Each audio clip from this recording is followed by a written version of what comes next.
Gaza respira en medio del cese el fuego después de 2 años de ataques israelíes en el enclave.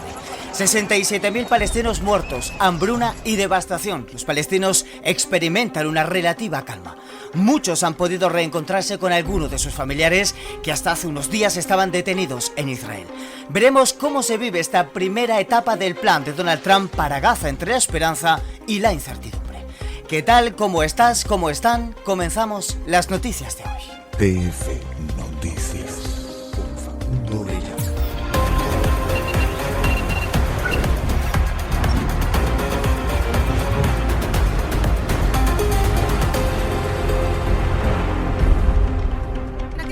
Gracias a Dios la guerra ha terminado y nuestros hijos han sido liberados de la prisión israelí. Por fin nuestros corazones están en paz. Esperamos, si Dios quiere, que todos los prisioneros restantes también sean liberados pronto. Hoy es realmente un día de alegría inconmensurable. Espero que todas las madres puedan sentir la misma felicidad que yo siento hoy. Después de 2 años de guerra en Gaza y más de 67.000 palestinos muertos bajo las bombas y los ataques de Israel, experimentan ahora la calma y el fin de los bombardeos, aunque se mantienen prudentes a la espera de que perdure la paz. El alivio inmediato es inmenso bajo la presión de Donald Trump. Hamás e Israel implementaron parte de la primera fase del plan del presidente estadounidense. Hamás entregó a los 20 israelíes vivos aún en cautiverio bajo la presión y algunos cuerpos de los que fallecieron allí a cambio de cerca de 2.000 detenidos palestinos que fueron liberados, la gran mayoría capturados en Gaza por el ejército israelí en los últimos 2 años. Muchos denunciaron haber sido torturados y detenidos en condiciones inhumanas. TF Noticias. Miles de palestinos empezaron a regresar a Ciudad de Gaza y a descubrir a su vez el alcance de la destrucción. Muchos otros, al contrario, prefieren esperar un poco antes de emprender el regreso. Entre tanto, fluye la entrada de ayuda humanitaria y las operaciones de rescate de los cuerpos atrapados entre los escombros que avanzan a pesar de las dificultades. Por otra parte, a pesar del cese al fuego que se reportó que el ejército israelí mató a varios palestinos que, según su versión, cruzaron la línea amarilla. Viajamos hasta Jerusalén, que nos amplía más detalles desde allí, Yanira Gómez Muñoz.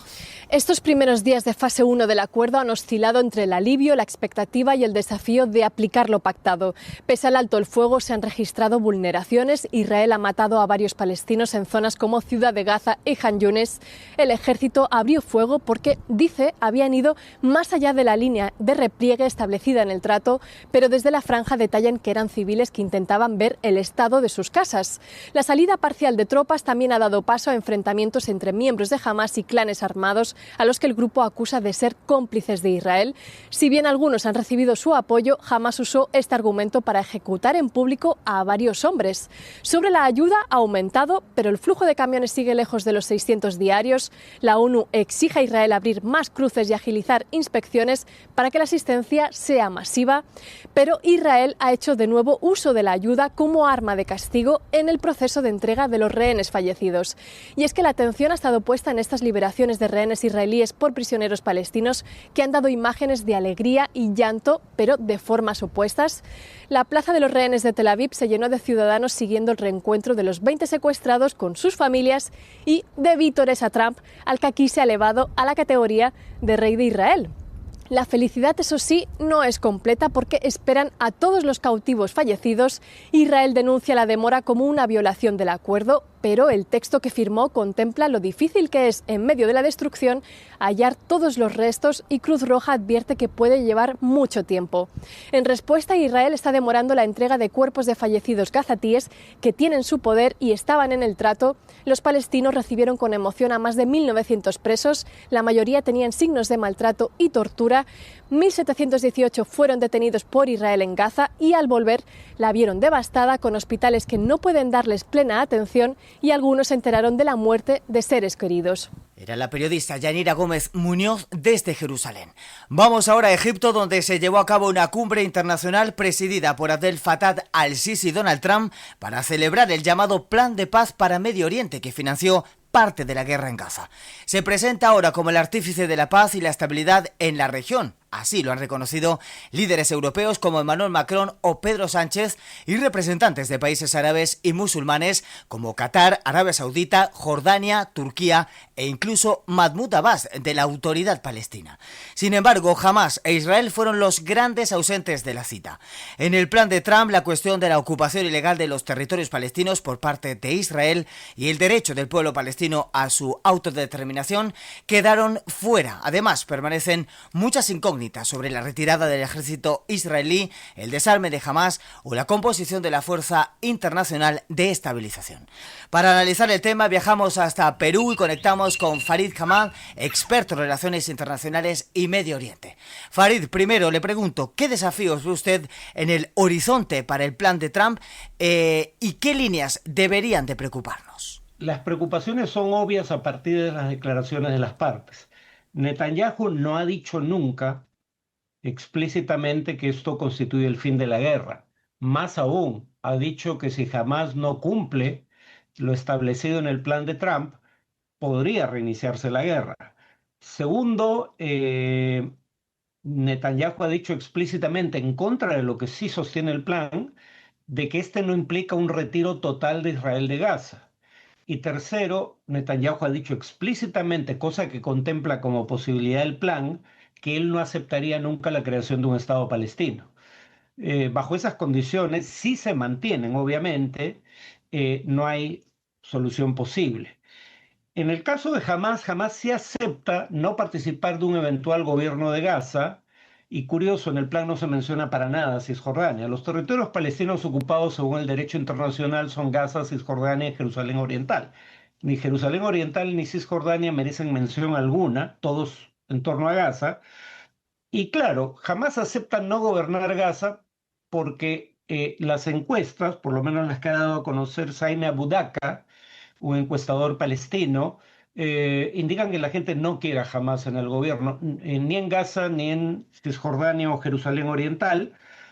La parte complicada para Hamás va a ser el desarme, porque alega que solo lo haría ante una autoridad palestina legítima.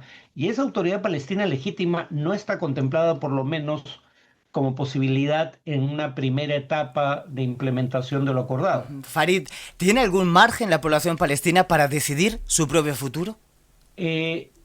No, como está concebido, por lo menos en un periodo de tiempo indefinido, no.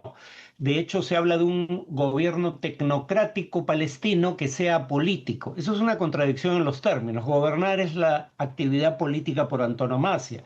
Pero uno entiende que se trata de una entidad política cuando se da cuenta que, según el plan de Trump, él va a ser quien supervise a esa autoridad técnica o un grupo que él va a presidir.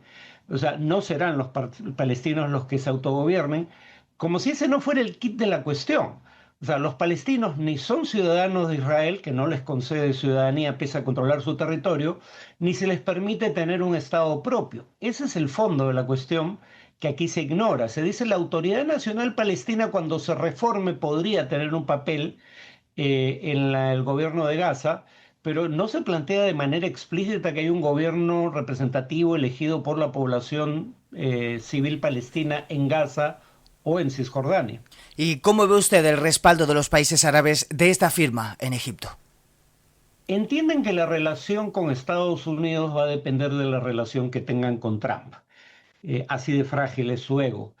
Y por ende nadie quiere ser el aguafiestas que le diga a Trump que su plan está mal diseñado. Entonces, un primer tema es, nadie quiere ser el que aparezca como el que puso fin a la iniciativa de Trump. En segundo lugar, los países árabes no responden fundamentalmente a la opinión pública local, que es abrumadoramente pro-palestina, porque no son democracias. Pero tampoco puede ignorarla del todo. Probablemente ese sea un factor menor, pero un factor que pese en sus decisiones. Pero yo diría que lo que más ha pesado son las acciones de Trump y Netanyahu. Trump ahora habla de una solución al conflicto que le conceda a él un premio Nobel de la Paz, pero en febrero estaba hablando de el desplazamiento forzoso de la totalidad de la población civil palestina. Y eso causó temor a que hubiera flujos de refugiados tratando de entrar a países vecinos. Pero además Israel cometió un grave error al atacar Qatar. aliado estadounidense, sede de la principal base militar estadounidense en Oriente Medio y país que mediaba entre Israel y Hamás con consentimiento israelí. Los países del Golfo Pérsico que veían a Irán como la principal fuente de inestabilidad regional y veían a Israel como un aliado potencial como Irán, ahora ven también a Israel como una fuente de inestabilidad regional. Creo que eso ayuda a explicar más que ningún otro factor su cambio de posición. Farid Hamma, experto en relaciones internacionales y Medio Oriente. Muchísimas gracias por aclararnos y responder nuestras preguntas y gracias también por estar en este nuevo episodio de las noticias de hoy. TF Noticias. Seguiremos muy pendientes de este plan de Donald Trump para la frontera de Gaza y, como no, para Medio Oriente.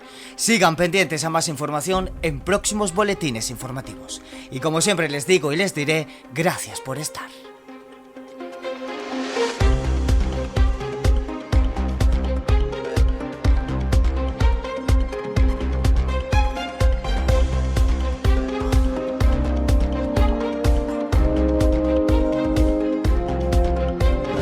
Voici les bruits de la nuit dernière. L'alerte est maximale dans la région. L'Iran a lancé une attaque lourde contre Israël dans la nuit de samedi à dimanche. Noticias. El portavoz del ejército israelí dijo que Irán disparó 170 drones. Hay un micrófono de TF Noticias en el Vaticano, Jordi Marcel.